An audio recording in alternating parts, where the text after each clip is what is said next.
지난주에 찍어놓은 영상 줘야 되는데 놓쳤네. 시작하겠습니다. 오늘은 되게 이렇게 하면 돼요. 예를 들어서 쌤이 어떤 물질을 딱 주면은 이거 밀도차를 이용해서 분리하면 되겠네요. 또 어떤 걸 딱 주면 이거는 끓는 점 차를 이용하면 될 것 같은데요. 이렇게 말할 수 있게끔만 연습이 되면 됩니다. 엄청 쉬워요. 예를 들어볼게. 예를 들어서 첫 번째 뭘 줘볼까? 예를 들어서 이게 제대로 나와 있지 않은데 예를 들어서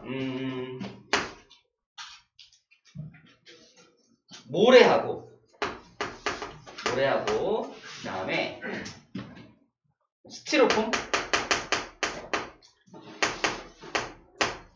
모래하고 스티로폼을 막 부셔가지고 하얗게 부셔가지고 쪼가리 만든 다음에 모래하고 막 섞어. 그다음에 툭 준 다음에 야 이거 분리해봐. 어떻게 하면 좋을까요? 가장 좋은 방법 1번 하나하나 스티로폼을 골라낸다.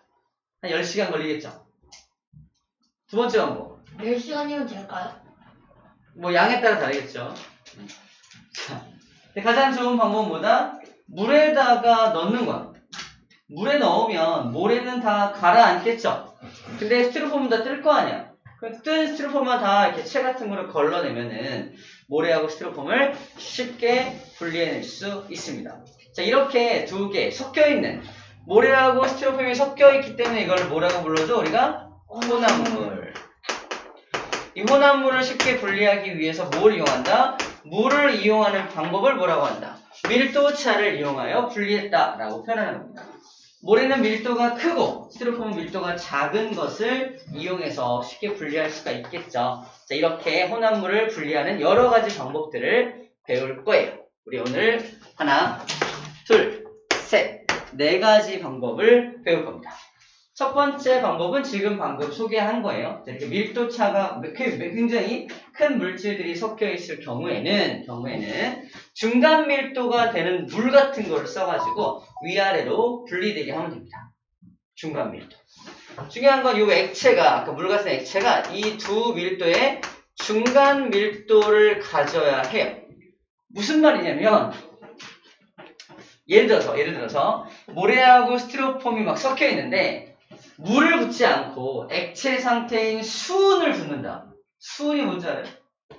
아주 무거운 금속인데 액체거든요. 수은을 부으면 수은이 가장 밀도가 커요. 제일 밑에 수은이 깔려.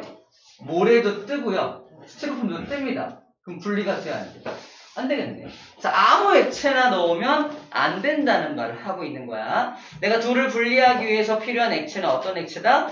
두 물질의 중간 정도 밀도를 가진 액체를 넣어야지만 분리가 잘 될 수가 있게 돼요. 그죠? 그런 정도 좀 디테일하게 해주면 되겠습니다. 이거 있어요. 밀도가 두 물질의 밑줄짝 중간 정도의 액체에 넣어야 한다. 밑줄 넣을게요. 아무 액체나 넣으면 안 된다. 이 얘기를 하고 있는 겁니다.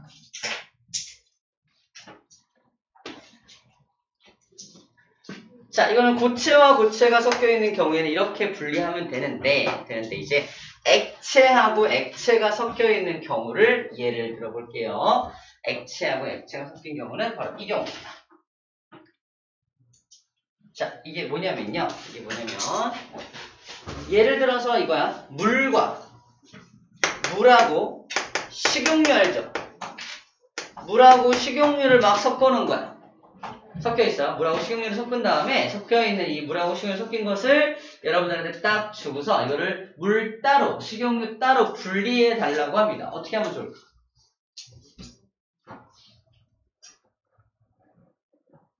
이런 방법도 있어요. 스포이드로 이렇게 식용유를 조금씩 덜어내는 방법도 있죠. 하지만 되게 오래 걸리겠죠. 그래서 이런 장치를 이용합니다. 이 장치를 좀 기억해야 돼. 장치 이름이 뭐냐면요. 분별 깔때기, 밑줄짝 분별 깔때기.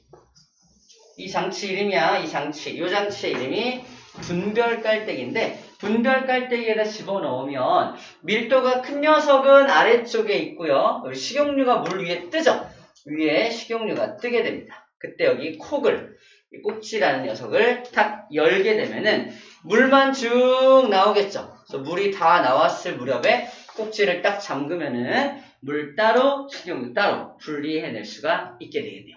자, 이것도 밀도차를 이용해서 액체와 액체가 섞여 있는 것을 분리할 수가 있습니다. 간단하죠? 이렇게 하면 되겠네. 이렇게 혼합 물을 분리하는 방법입니다. 자, 분별 깔때기라는 용어만 여기는 주의하면 될 것 같네요.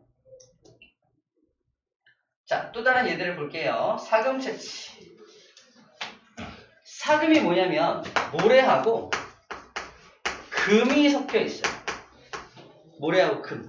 모래는 되게 작은 알갱이인데 금도 막 잘라져가지고 되게 작은 알갱이처럼 금이 되어 있는 것을 사금이라고 해요. 모래처럼 잘라져 있는 금. 근데 언뜻 봐서는 누가 모래인지 누가 금인지 잘 구분할 수가 없거든요. 자, 이거를 쉽게 구분하는 방법은 어떻게 한다? 그냥 그릇에 담아서 물속에서 흔든대요. 그럼 어떻게 될까? 이런 거야. 물이 막 흐르고 있는 물에서 그릇에다가 이 사금을 이 두 개를 섞인 것을 담은 다음에 물속에서 이렇게 흔들면은 금은 무거워서 맨 밑에 깔리는데 모래는 슬쩍슬쩍 가벼워서 뜹니다. 금보다는 조금 가벼워서 그래서 밀도가 작은 모래가 위로 쓱 떠오를 때 물살에 씻겨 나가는 거야. 그래서 이렇게 흔들면은 모래는 막 씻겨 나가고 금만 맨 밑에 깔리게 되는 거지. 이것도 금이 밀도가 엄청 크고 모래가 밀도가 조금 작기 때문에 이렇게 물속에서 흔들면은 이것을 분리해낼 수가 있게 됩니다. 모래하고 금 중에 누가 더 밀도가 크다는 거야? 금이 밀도가 크고, 그죠? 밀도가 크고 모래가 약간 밀도가 작다는 거죠. 이 밀도차를 이용해서 사금을 채취할 수 있습니다. 우리나라에 이런 데 있을까? 우리나라는 있어? 어디 있어? 있으면 좋겠다. 있어요. 가보고 싶다. 있어요. 어디지? 아프리카. 아니야, 그거. 어떤 호수 있는데? 호수 있어? 사금 채취할 수 있는 거. 진짜? 네. 우리 기회가 되면 같이 가서 사금을 채취합시다. 다 같이 가서 금전 봅시다. 사금을 채취합시다. 사금 1g당 얼마예요? 1g? 네. 사금은 이제 4.2g인가? 4.2g이 한 25만원. 오, 선생님의 상품. 이 저 정도. 1g 대충 6만원이네? 그렇게 됐죠? 호이. 내가 금을 사서 부셔서 풀어놓을까? 그러면서 채취할 수 있게. 금을 산다고요? 금을 사서 막 잘라. 금이 얼마지? 지금 이게 한 돈이 이 정도잖아. 4.2g? 한 돈이 4.2g이요? 그쯤일걸요? 좀 자세히 모르겠네. 자, 두 번째도 볼게요. 사금 한번 채취해 봅시다. 두 번째는 오래된 달걀과 신선한 달걀을 구분하는 방법이야. 자, 여기 오래된 달걀과 신선한 달걀이 막 섞여 있어요. 누가 오래된 건지 신선한 건지 눈으로 구별이 되니 안 되니? 안 돼. 잘 안 되겠지. 그때 어디다 집어넣으면 되냐면 소금물에 집어넣으면 신선한 달걀은 밑에 가라앉는다? 근데 약간 좀 오래된 달걀은 위에 떠요. 왜 그럴까? 밀도 차이가 나서? 그러니까 왜 밀도 차이가 날까를 물어보는 거야. 썩으면 작아지니까? 썩으면 작아지니까가 아니라 우리 썩을 때 기체가 발생하는 거 아니야? 썩을 때 막 이상한 냄새 나잖아. 썩을 때 이상한 기체가 발생하는 건데 그 달걀 안에 썩으면서 약간의 기체가 좀 더 발생돼서 기체 때문에 약간 좀 가벼워진다라고 생각하면 좋을 것 같아요. 약간의 기체. 그래서 약간 오래된 달걀 속에 약간의 기체가 있어서 위에 뜨게 됩니다. 즉 밀도가 작아지게 되는 거죠. 이렇게 해서 소금물 속에 집어넣으면 분리할 수 있고 이것도 밀도차를 이용한 분리라고 볼 수가 있습니다. 세 번째, 여러분 혈액 검사 해봤죠? 혈액 검사하면 혈액을 뽑아가지고 어디다 집어넣냐면 원심 분리기에 집어넣고 왱 돌립니다. 왱 돌리면은 무거운 건 밑으로 가라앉고 가벼운 건 위로 뜨게 되거든요. 밑에 가라앉은 게 무거운 거 이름이 뭐야? 혈구. 여러분들 알고 있는 혈구가 뭐죠? 피 속에 들어있는 혈구. 백혈구 또 있어요. 오케이, 적혈구, 백혈구 또는 백혈구에서 뜯어서 나온 혈소판 같은 것들이 다 혈구 성분인데 고체 성분들이야. 고체 성분이다 보니까 밑으로 가라앉게 되고요. 액체 성분이 위에 뜨게 되는데 그 액체 성분을 뭐라고 한다? 혈장. 혈장. 결정이라고 해요. 그래서 무거운 게 밑으로 가라앉고 가벼운 게 위로 뜨는 것을 이용해서 혈액을 원심 분리하게 되는 거예요. 자, 이건 뭐냐면 선박 사고가 나서 선박에 있던 기름이 바다로 누출된 사건입니다. 자, 기름은 근데 밀도가 커요, 작아요? 밀도가 작아서 위에 둥둥 뜨거든요. 그래서 더 이상 기름이 퍼져나가지 않게 하기 위해서 물 위에다가 오일 펜스라는 걸 치면은 기름이 멀리 퍼져나가지 못하게 막을 수가 있습니다. 오일 펜스가 있어. 오일 펜스가 해서 기름이 밖으로 더 많이 퍼져나가지 못하게 이렇게 둘레, 울타리를 치는 것을 오일 펜스라고 하고요. 그 다음에 여기 가둬놓은 다음에 흡착포라는 어떤 종이야, 종이를 딱 던져가지고 그 종이에 기름이 이렇게 흡수될 수 있게 해갖고 기름을 제거합니다.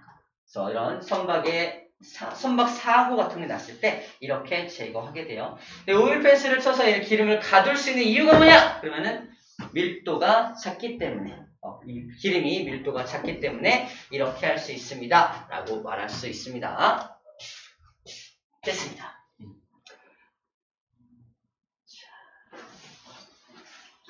질문하는 시간. 오늘 수업을 제일 잘 듣고 있는 사람에게 질문을 좀 할게요. 눈을 똑똑히 뜨고 되게 잘 듣고 있는 지우 학생이들. 권지우 학생. 와.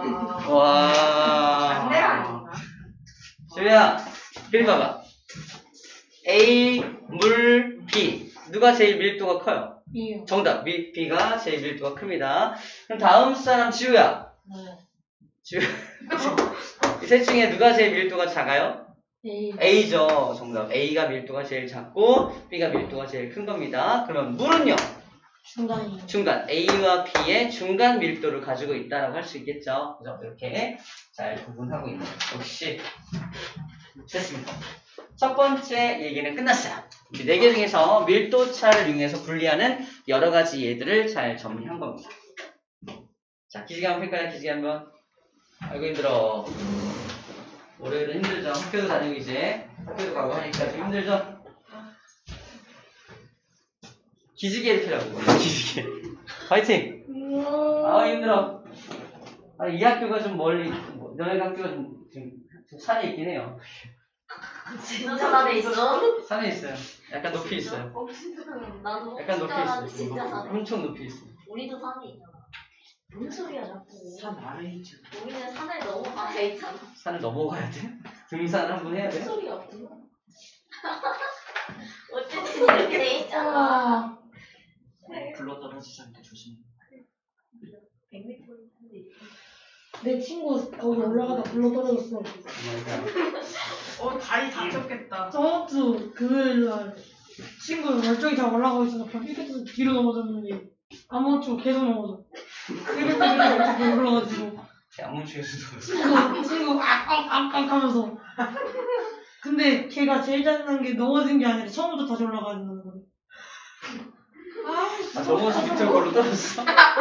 태초마을이야? 태초마을이야. 시간 거 아니야? 아니 잘못 얘기하면 태초마을이야. 다시 올라가야 돼. 아니 여기가 우리고 이 정도가 진짜 학교라니까 여기가? 이 정도가? 열심히 알겠습니다. 아니 학교가 산을 나무를 자르고 학교를 지었대. 열심히 듣는 진짜 오는 일이 아니라고. 그래서 나무 아직도 남아있는 것도 있어. 네, 그러네. 등산로도 있어 우리. 등산로도 있어. 좋은 학교다. 등산로 있어. 등산로. 거기 텃밭도 있고 많아. 이게 좋은 학교네요, 진짜. 자연 체험을 할 수 있는 학교네요. 이제 그린 스마트 학교로 간대요. 그린. 네. 다 그린. 그리고 내년에. 그린. 네. 그 선생님이 말하는데 그 막 학교 우주로 날아가고 그런데. 우주. 대박이죠. 학교가 막 로켓 체험 돼가지고. 이렇게. 학교는 좋아. 와. 날아가서 와. 우주 해야 되나? 자, 또 두 번째 얘기하고 조금 더 또 스트레칭 해봅시다. 두 번째 얘기. 가봅시다. 두 번째. 자, 두 번째. 왜? 뭔 소리야? 자, 이번에는 술, 다른 말로 물하고 에탄올이 섞여 있는 걸 여러분들한테 줄 거예요. 네? 물과 에탄올 섞여 있는 거. 술을 줬고 술을 선생님? 선생님? 우리끼리 불법자네? 우리끼리 비밀이야. 술을 줄 건데 술을 줄 건데 술을 줄 건데 벌써 먹었어? 고난이 마취총선이. 술을 줄 건데 이 술을 먹지 말고요. 다시 물하고 에탄올로 분리해 달라고 요청을 할 겁니다. 어떻게 하면 좋을까? 끓여요. 끓이면 됩니다. 끓이면 에탄올이 먼저 끓어 나옵니다. 에탄올이 먼저 끓어요. 끓는 점이 낮기 때문에 에탄올이 먼저 끓어 나오고 나중에 물이 끓어 나오거든요. 이 방법을 이용해서 물과 에탄올을 분리해낼 수 있습니다. 그래서 여기서 먼저 에탄올이 먼저 분리되고 나중에 물이 끓어 나오는 걸 알 수가 있어요. 그래프상으로 물을 끓이면 이 술을 끓이면 에탄올이 먼저 끓어 나오고 나중에 물이 끓어 나오는 현상을 볼 수 있다는 걸 진짜요? 그래프로 보여줍니다. 술 끓이면 물 돼요? 아니죠. 진짜요? 술을 끓이면 물이 되는 게 아니라 술을 끓이면은 에탄올이 먼저 날아가니까? 에탄올이 다 날아가니까 물만 그러면 남게 물이 되는 되는 거죠. 거예요? 물만 남게 되는 거지. 그럼 집에 있는 술 싹 다 냄비 그렇죠. 넣어가지고 맞아요. 끓이면 되지. 그 다음에 여기 다시는 아빠 맞아요. 술 먹으면 이제 아무것도 아빠, 안 네. 될 거예요. 나 마셨는데 물네. 어? 이제 소주 같은 거 끓이면은 한 80도 정도만 유지만 하더라도 한참 끓이면은 이제 물만 남게 됩니다. 맞아요. 좀 이상해졌어 이거. 진짜 맛있니? 술 마신 거 아니야? 소주를 마실 때 오늘 너무 쉬워서 지금 흥미가 없어요. 너무 쉬운 거여가지고. 잠이나 자야 돼. 맞아요. 오히려 좋아. 노래를 우글거렸어요. 자, 우리 또 다른 술을 또 소개할게요. 우와. 막- 소주 우리 막걸리. 막걸리. 막걸리를 막걸리 정말로 맛있지. 막걸리를 탁주라고 탁주. 탁주요? 탁한 술. 소주는 투명하잖아. 본 적은 있어. 네. 먹은 적은 아. 있지만 막걸리는 본 적은 하얀색으로 있어요. 되게 불투명하죠. 탁한 술, 그래서 탁주라고 해요. 바바리안들이 여기도 물도 들어있고 에탄올도 들어있고 그 다음에 곡물가루 같은 것들이 이렇게 들어있는데 순수한 에탄올만 분리하는 방법은 마찬가지로 끓이면 돼요. 저기 탁주를 집어넣고서 막 끓이고 있는 장면이에요. 그러면은 뭐가 증발되어 나간다? 이 에탄올만 증발되어 나가겠죠. 에탄올만. 네. 그죠? 그래서 에탄올만 증발되어 나가면은 그 에탄올이 올라가다가 여기에 송글송글 맺히게 되고요. 에탄올이 이걸 따라서 이렇게 에탄올만 따로따로 떨어지게 됩니다. 에탄올 마셔도요? 에탄올이 그냥 술이 되게 아주 굉장히 강력한 술이 되겠죠. 저거 한 칸 마시면 어떻게 돼요? 죽을 수도 있어요. 함부로 왜 먹으면 안 그런 돼요. 걸 상상해? 몇 도씩이에요? 에탄올 되게 순수한 에탄올만 먹으면 되게 너무 몇 도씨가 아니라 에탄올만 모여있으면 100도죠. 100도요? 100도죠. 까맣게 했다가. 우리가 소주가 한 17도 정도 돼요. 17도. 이게 뭐냐면 에탄올이 17%, 물이 83% 있는 게 17도짜리 술인데 몇 퍼센트요? 얘가 에탄올만 있으면 100도가 돼요. 100도. 200%짜리 술은 어떻게 먹어요? 그런 건 없어요. 있을 수 없습니다. 80% 있어요. 자, 그렇게 에탄올만 얻은 것을 소주라고 하고요. 여기다 물을 약간 타서 너무 강하니까 물을 타서 먹는 게 우리가 흔히 먹는 소주가 됩니다. 흔히 우리가 먹어요? 이거 맛있어. 어른들이 흔히 먹는 소주가 됩니다. 아유, 말 실수했다. 우리 안 마시는데. 나중에 뭐야? 나 딱 한 번 마셔봤는데. 진짜? 애기 때 에이, 아빠가 술 마시고 취해서 이거 물이라고 줬는데 소주여가지고 난 그냥 먹어봤는데. 그냥 나 잘못 살아가지고 맞았어. 먹어봤는데. 쏘는 거. 아빠 몰래카메라로 되겠다. 아빠한테 아빠 딱 들어오면 미리 끓여놓은 술 가지고 하면서 꺽꺽꺽 마시면 아빠 야치게 뭐 하는 거야. 역시 효자. 역시 과학적이야. 이러면 이제 아빠 이거 물이에요. 자, 이제 술에서 벗어나겠습니다. 벗어나서 기름을 좀 수입해 올 거예요. 네? 기름을 파는 사람은 여러분 잘 알고 있는 기름 부자 누구죠? 소크라테스. 소크라테스가 기름 부자예요? 기름 부자? 사우디아라비아에 있는 석유부 아니에요? 석유 원유 부자들. 원유를 팔아서 부자된 그 나라가 있죠. 사우디아라비아. 혹시 만수르라는 사람도 알아요? 만수르. 만수르도 이렇게 그쪽 중동 지방에서 석유 사업을 하는 사람이죠. 아무튼 우리는 그 중동 지방에서 석유가 나는 얘기 잠깐 해볼게. 옛날에 우리 사람들이 살려면 물이 꼭 필요하잖아. 네. 그래서 우리 한 어떤 마을을 이루고 있는 사람들이라 해봅시다. 우리가 땅을 찾아서 여행을 해요. 그래서 물을 찾기 위해서 땅을 막 파면은 물이 콸콸콸콸 나오면 거기다 우물을 만들어서 마을을 만들어서 살면 됩니다. 근데 우리가 막 가다가 땅을 팠는데 까만 물이 벌컥 나오는 거야. 거기 살 수 있어 없어? 없어. 버리고 딴 데 갑니다. 그래서 옛날에 땅을 팠을 때 검은 물이 콸콸 나오던 지역이 모든 사람들에게 버림받았던 지역이 바로 그 유명한 중동 사우디아라비아 그쪽 지역이에요. 나중에 거기 그냥 그래도 여기 살아야지 했던 사람들이 그거를 나중에 그게 정체가 뭐였어? 그게 석유예요. 석유 원유입니다. 그거 팔아서 지금 굉장한 부자가 된 거죠. 옛날에 버림받았던 땅들이 지금 금덩어리 땅이 굉장히 가치를 가진 땅이 된 겁니다. 사우디아라비아 얼마지? 얼마냐고? 반말? 만약에 우리가 아니, 다시 아니, 과거로 그만이 갈 수 아니라. 있다면 그 땅을 우리가 살 거야 안 살 거야? 사죠. 그 땅을 우리가 근데 갖고 있어야겠죠? 살면서 더 크게 확장을 해서 물이 있는 곳까지 이어가지고. 그렇지. 그럼 되겠지.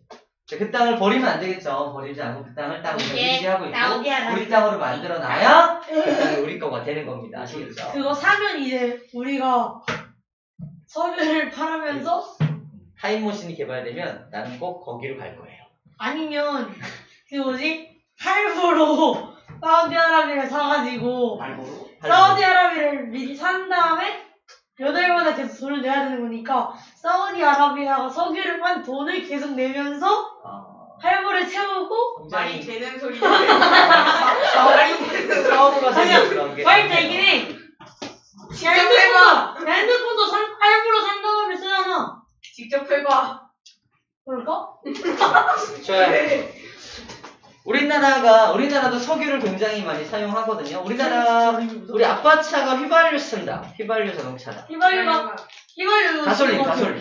휘발유. 몰라. 아들이 아마도요? 우리 아빠 차는 경유다. 경유. 경유가 휘발유 경유가 달라요? 경유죠. 경유 디젤 같아요. 디젤 엔진. 전기인가? 전기. 오, 전기가 없네요. 전기 전기 같은 하이브리드. 하이브리드. 캠핑카. 그렇지 않아? 저희 자율주행 자율주행. 테슬라. 테슬라. 어? 테슬라 전기차죠. 테슬라 좋겠다. 자, 아무튼 우리 자동차가 가솔린을 쓰기도 하고 경유를 쓰기도 해요. 쌤 차는 뭘까요? 맞춰봐. 경유. 휘발유 한 명. 경유 테슬라. 한 명. 테슬라. 전기. 소나타. 소나타? 람보르기니. 람보르기니. 오. 기억 아니겠는? 아무튼. 모닝. 이건 모닝. 세븐, SM6. 세븐. M16은 미니 자기가 17. 그건 AK47. 아반떼 M16이라고 있어요, 맞아요. 진짜요? 아반떼 M16이라고 있었어, 맞아. AK47. 옛날에 탔던 차가 아반떼였잖아. AK47. 경유차는 경유차. 아, 맞네. 경유차. 역시. 경유라는 말이 뭐냐면 여기는 경유. 아주 가벼운 기름을 경유라고 해요. 가벼운 기름. 무거운 기름은요? 중유? 맞아, 중유이죠, 중유. 무거운 기름. 진짜야. 근데 가벼울 경유보다 때부터 중유가 중유. 300도 이상이 되어야 끓어. 근데 경유는 230에서 350도가 되면 끓습니다. 이건 더 넘어야 되는 거고. 다시 말해서 원유를 만수르한테 사와요. 원유의 원자가 뭐냐면 근원 원자입니다. 모든 기름에 근원이 되는 모조리 섞여있는 가솔린부터 중유, 경유 이런 게 다 섞여있는 기름을 원유라고 불러줍니다. 우리가 그 사우디아라비아나 만수르한테 사오는 모든 기름은 원유를 사오는 거. 원유를. 이 원유 안에는 모든 기름이 섞여있으니까 이대로 쓸 수 있어 없어? 없어. 이거 다시 하나하나 분리를 다 해내야 돼. 중유 따로, 경유 따로, 가솔린 따로, 천연가스 따로 다 분리해야 됩니다. 분리해야 돼요. 그 분리할 때 쓰는 탑을 체크, 증류탑이라고 해요. 증류탑에 집어넣고 끓입니다. 끓이면은 제일 먼저 끓어 나오는 녀석이 있겠죠. 자, 첫 번째 문제야. 제일 먼저 끓어 나오는 녀석이 바로 석유가스. 써놓으세요. 이거를 LPG. LPG. LPG 가스가 석유가스입니다. LPG가 석유가스예요. Liquefied Petrol Gas라는 뜻인데 액체화된 페트롤 가스를 석유가스라고 불렀습니다. 리퀴파이드 페트롤 가스. 페트롤 가스. Liquefied라는 뜻이 액체화된 액체화된 뜻이에요. 끼면 안 된단 말이야. LPG라고 합니다. 제일 먼저 끓어나옵니다. 자, 끓는 점 한번 하겠습니다. 끓는 점 몇 도야? 영하 42도에서 1도씨가 되면 끓어요. 다시 말해서 여기다 집어넣는 순간부터 먼저 나오기 시작하는 거야. 증류탄에 넣는 순간부터 막 나오기 시작하는 거예요, 이것들은. 라이스 페이퍼 튀김? 어? 라이스 페이퍼 기름물에 넣으면 바로 나오는데. 라이스 페이퍼 말하는 거야? 기름을 넣었다가 바로 빼는데. 그래서 끓는 점이 엄청 낮기 때문에 원유를 뚜껑을 딱 따는 순간부터 계속 이제 가스 같은 게 나오는데 가스가 바로 이 가스입니다. 자, 그 다음에 조금 더 가열을 하면 30도에서 120도 정도까지만 올려주면은 여러분들 아버지 차에 쓰는 가솔린, 휘발유가 나옵니다. 이름이 왜 휘발유냐면 30도만 돼도 휘발이 됩니다. 휘발이 뭐야? 휘발이 증발된다는 걸 휘발된다 그래요. 휘발이 잘 된다는 걸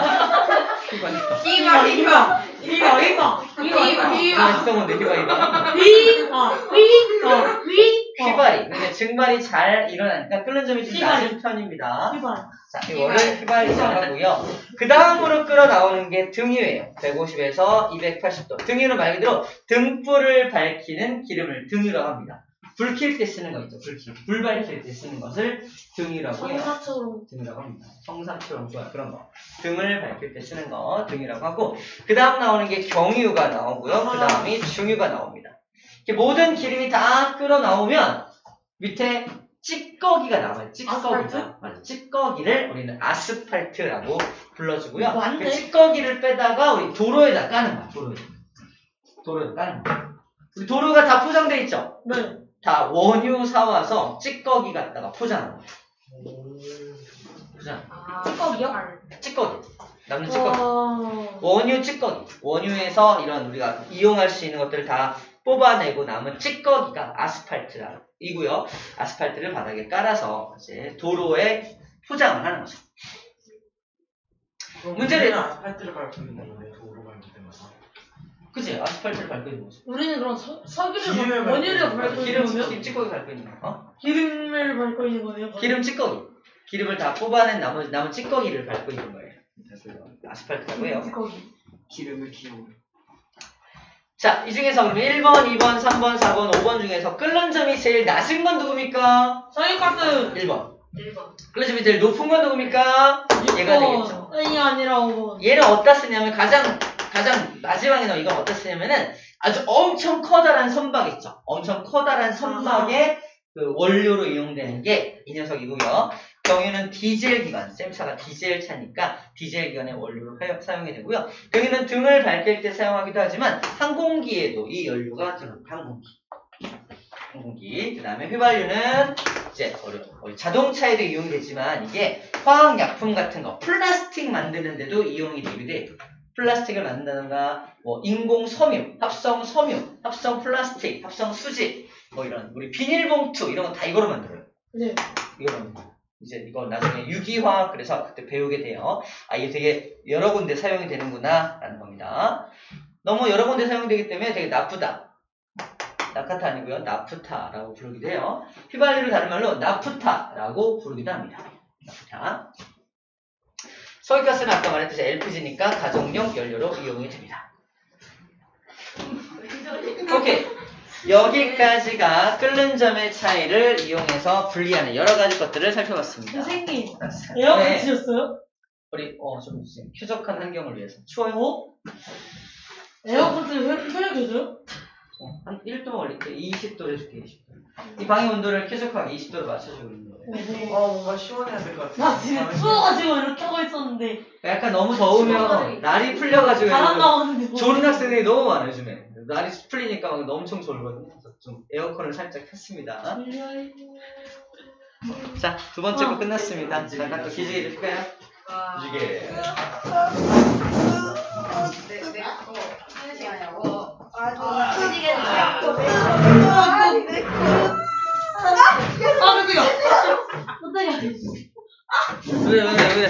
이제 뒤로 미쳐나와요. 기지개입니다. 미쳐나와요. sorry, 크로마토그래피까지만 딱 하고서 잠깐 쉴 거니까 힘냅시다.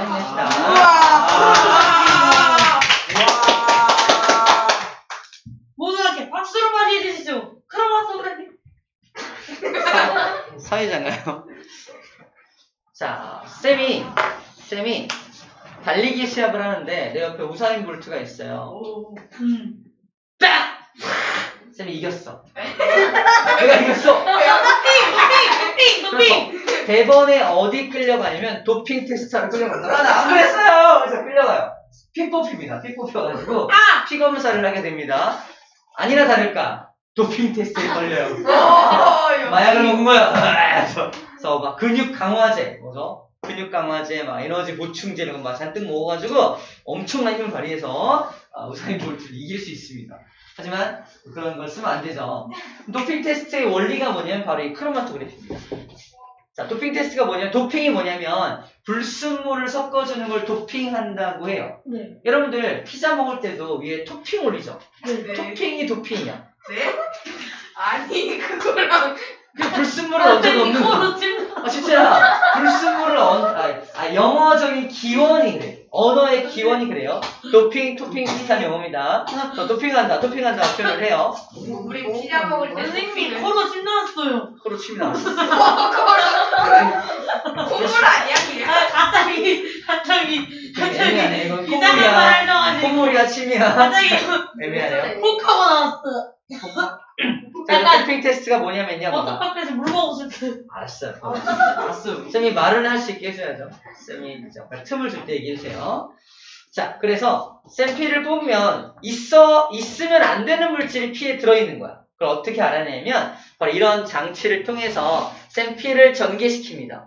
근데 그 물질은 어디까지 올라가냐면 여기까지 올라가. 그래서 웬만한 정상적인 사람은 여기에 뭔가 나타나면 안 되는데 쌤은 여기 뭔가 나타나는 거야.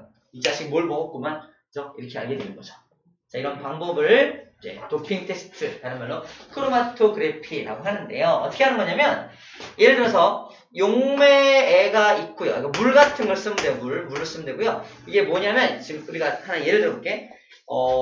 사인펜, 수성 사인펜 같은 거 있죠. 수성 사인펜. 예를 들어 이건 유성이라 안 되는데 수성 사인펜은 까만색이잖아. 수성 사인펜 까만 거 혹시 갖고 있어요? 모나미 사인펜 이런 거. 이거는 유성.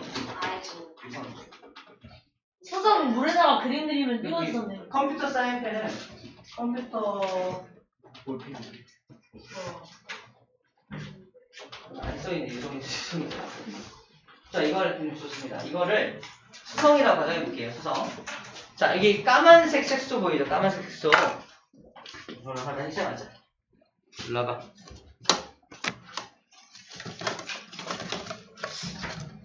자, 나중에 여러분들 이 분필은 너무 좋은 분필이 안 되는데 학교 분필 있어요. 거기다가 이걸 땅점점 찍어요. 땅땅땅땅 점을 찍어. 자, 까만색 점 보이나요? 네. 점 까만색 점. 점 찍은 거. 까만색 점 보여? 이게 까만색이 무슨 색깔이냐면 여러 가지 색이 섞이면 검정색이 돼요. 네. 여러 가지 색. 그럼 이 까만색 점 안에는 여러 가지 색깔이 섞여 있다는 거고, 여러 가지 색이 섞여 있다는 거야. 지금 여러분한테 이 까만색 점을 준 다음에 야 여기 섞여 있는 여러 가지 색을 구분해줘. 빨간색, 초록색, 빨간색, 초록색, 파란색이 들어있대 이 안에. 셋을 구분할 수 있을까? 물을 맞아. 물에 다 담그면 안 되고 물을 여기까지만. 자, 여기가 색수점이 여기라면 물을 여기까지만 채우면 됩니다. 여기까지. 채워가지고 이렇게 담가 이렇게 넣어놓으면 이게 물 속에 들어가면 안 돼. 이렇게 담가 놓으면은 물이 이걸 타고 쭉 올라올 거 아니야, 그지? 용매가 타고 쭉 올라오면서 쭉 색깔이. 여기 있는 색소를 붙잡고 갑니다. 물이 여기 있는 색소를 딱 붙잡고 너 일로 와! 끌고 가요. 끌고 가고 여기에 거름종이에 이렇게 나타나. 하나, 둘, 셋. 이런 식으로 나타나는 거야. 그래서 다시 말해서 빨간색 하자. 빨간색은 여기까지 쫓아가고요. 노란색은 여기까지, 파란색은 여기까지라고 한다면 용매가 쭉 끌고 가장 많이 멀리까지 빠르게 끌고 간 건 빨간색. 제일 늦게 천천히 끌고 간 녀석은 이 녀석 파란색입니다. 색소들마다 질량이 달라. 무게가 달라. 그리고 물하고 친한지 안 친한지 되게 중요해요. 물하고 엄청 친해가지고 쭉 따라가는 게 누구야?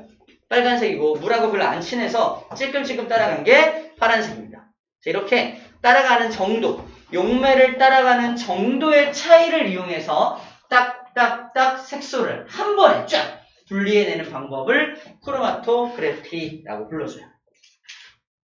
자, 예를 들어서 쌤이 혈액을 여기다 딱 찍어요. 정상적인 사람들은 요 세 개만 나타나. 혈액 속에 있는 것 중에서. 근데 쌤은 뭐가 나타난다? 저 끄트머리에 이상한 보라색 물질이 여기 막 나타나요. 이거 뭘까요? 우사인 볼트를 이긴 그 이상한 물질이 여기까지 가는 거예요. 이 물질이 나타나면은 이거 도핑 테스트에 걸리게 되는 거죠. 자, 이런 원리입니다. 있으면 안 되는 물질까지도 분리가 되면은 이 사람은 이걸 갖고 있는 거잖아. 피 속에. 이렇게 도핑 테스트의 원리라고 보면 되겠어요. 자, 여러분들이 기억해야 될 부분들은 이런 방법의 이름이 뭐다? 크로마토그래피다 라는 거예요. 크로마토그래피.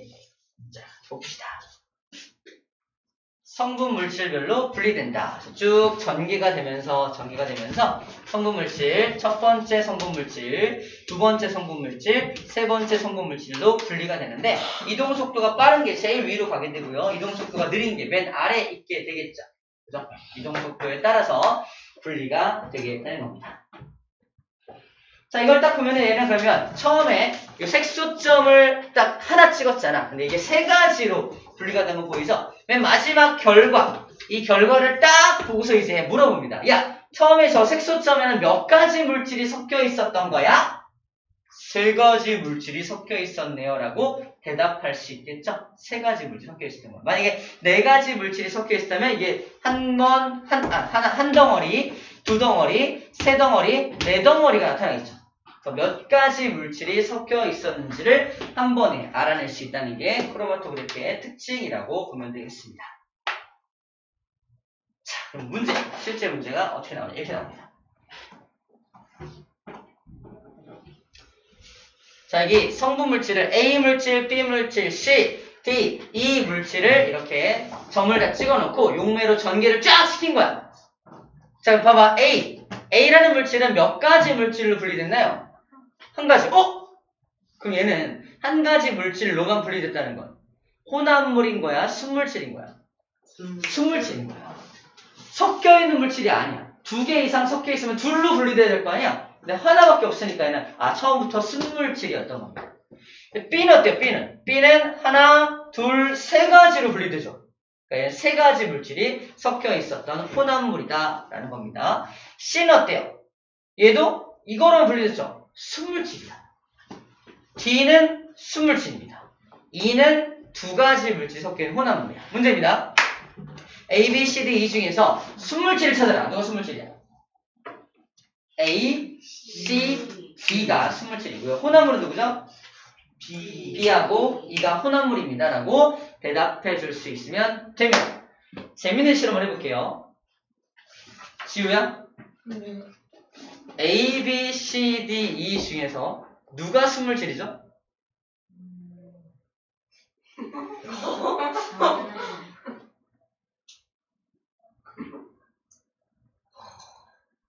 재밌죠? 맞춰봐, 빨리 맞춰봐. 누가 순물질이야? 써있어요. 맞았잖아. 뭐라고? ACD. A, C, D. 정답. 박수. 와!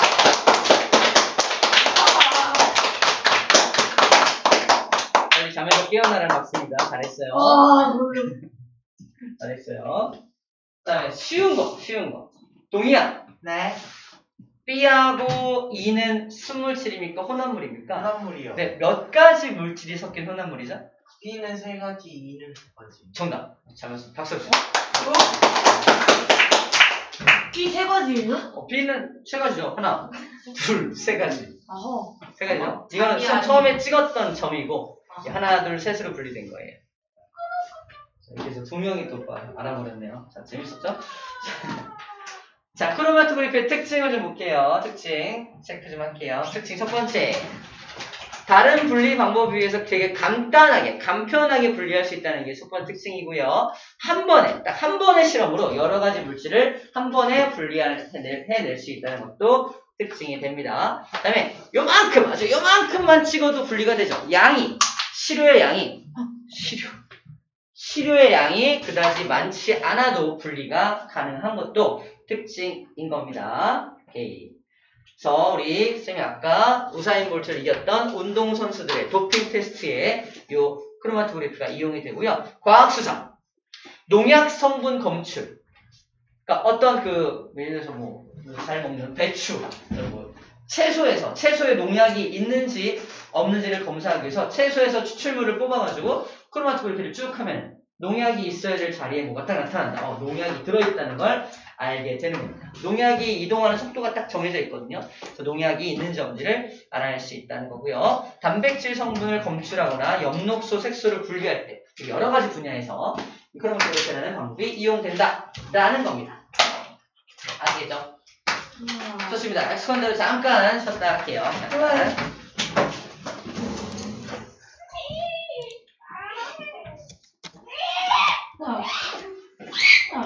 무슨 소리야? 아! 한 번 더 이거. 정리했어요.